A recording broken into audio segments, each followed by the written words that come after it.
Global happenings today. We communicate, we analyze global news. Stay tuned.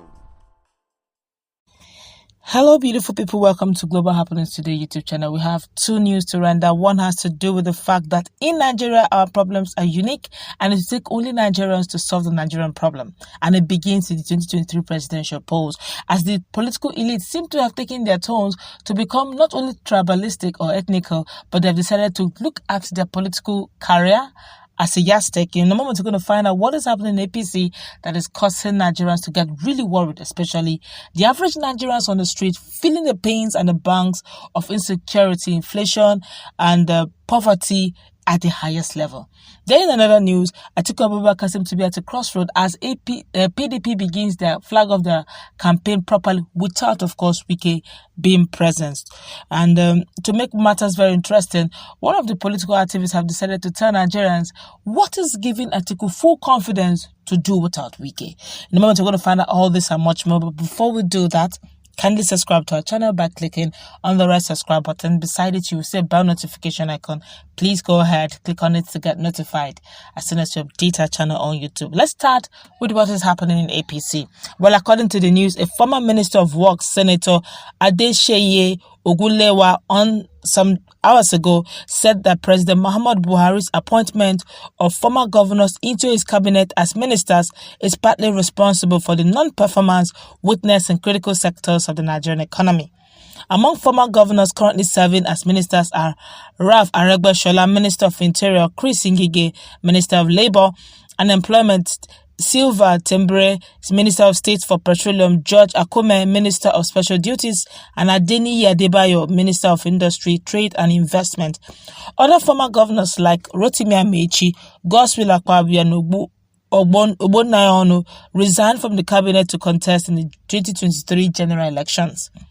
Speaking in an interview, Ogunlewa, a chieftain of the ruling All Progressive Congress APC, said any politician that will succeed President Muhammadu Buhari in 2023 must ensure he goes for the best brains who have the capacity to and doesn't appoint former governors who have nothing more to prove into the cabinet.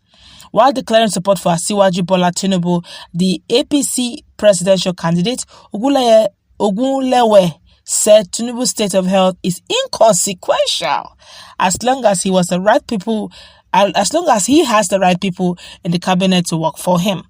He said, "My appeal is for every candidate to brace up and tell Nigerians what you have to offer. Things are not too good for the country now.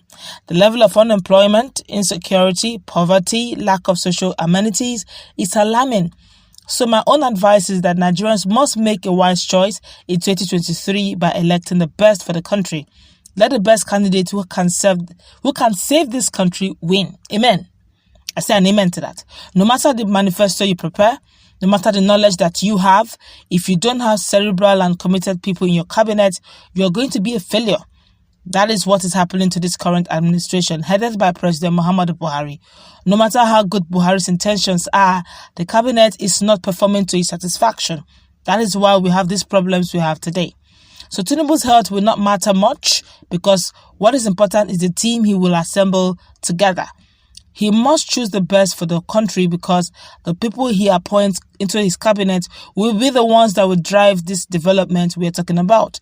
He must look for the best brains anywhere in the world and bring them home to salvage the country. The team must be cerebral. Don't bring in former governors as ministers. They are too rich to work. Why would you appoint a former governor who was in office for 8 years as a minister? That is the problem we are having in the current administration. They don't want to stress themselves so that they don't die in the process. They have made so much money already. What does a former governor want again? They're talking about somebody that is controlling 500 million naira monthly as security votes, not to talk of federal allocation and IGR, and you are bringing him into a ministry whose total budget is 60 billion naira. He will just look at it as chicken feed. We need new faces who want to prove they have something to offer. The former governor has nothing to prove again. He has made so much money already, and he will not go the extra mile in service to the country. In another news, of course, Atiku Abubakar, already the flag bearer of PDP, have set out to start his campaign. The popular social media critic, and a lawyer, Deji Adeyanju, has revealed that the personal assistant to President Muhammadu Buhari, Tunde Sabiu, is having secret meetings with presidential candidate of the People's Democratic Party (PDP), Atiku Abubakar. Adeyanju, in a tweet, disclosed that Sabiu was only deceiving and extorting Atiku.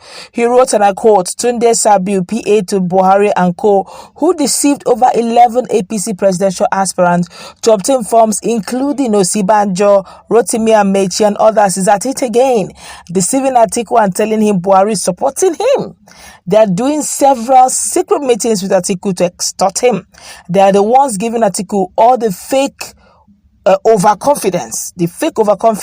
I laugh. These folks are about to scam Atiku. Prior to this, the governor of Rivers State, Nyesom Wike, has also stated that some people in the presidency, that's Buhari's presidency, were deceiving Atiku that he would emerge the next president. It can be recalled that Wike and Atiku have been in a running battle ever since the party's presidential primaries a few months ago emerged. Unfortunately, this is the kind of situation we find ourselves in. A quick one, let's start with APC. What APC chieftain said, something about doesn't matter the health condition of Atiku Abubakar. Okay, but let's look at this critically. Let's leave ethnicity, let's leave bigotry out of this. If you say that health doesn't matter and you're bringing in the best candidates or the best people, ministers who have not tasted position or power, who were never ministers before and who were never governors, so that they can put in their energy and give their best to the country, that's fair enough. That's beautiful enough. That's a lovely idea that even the president of Peter Obi and even Atiku Abubakar can imbibe if they eventually get to win the election. But saying that the presidential candidate, his health status doesn't matter, that's where you're wrong, sir. Leave ethnicity out of this, probably because he's from Southwest and you're from Southwest, so you're insisting that it should be a Southwestern thing, as an Emiloko thing. But that's not fair. To be candid to Nigerians, it's not fair, because 60% of the time, probably 80% of the time, the likes of Bola Ahmed Tinubu, if he eventually gets to win the race, will be in the hospital. Come on, leave sentiment out of it. He's not really a young man per se. So most often than not, we're probably going for medical tourism to ensure that he's in the perfect frame of mind. And there are a lot of things they may likely not bring to his attention simply because they feel that he's too old to assimilate or probably understand the dynamics of it. Also, more often than not, Shetima will be actually staying in place for him, standing in place for him. And when they bring us those things, they say, please, the presidency is sleeping, is having a siesta, bring it to my table. And if eventually you decide to, oversee or all those meetings, and it tells you this is not what he wants, this is what you have no option but to obey.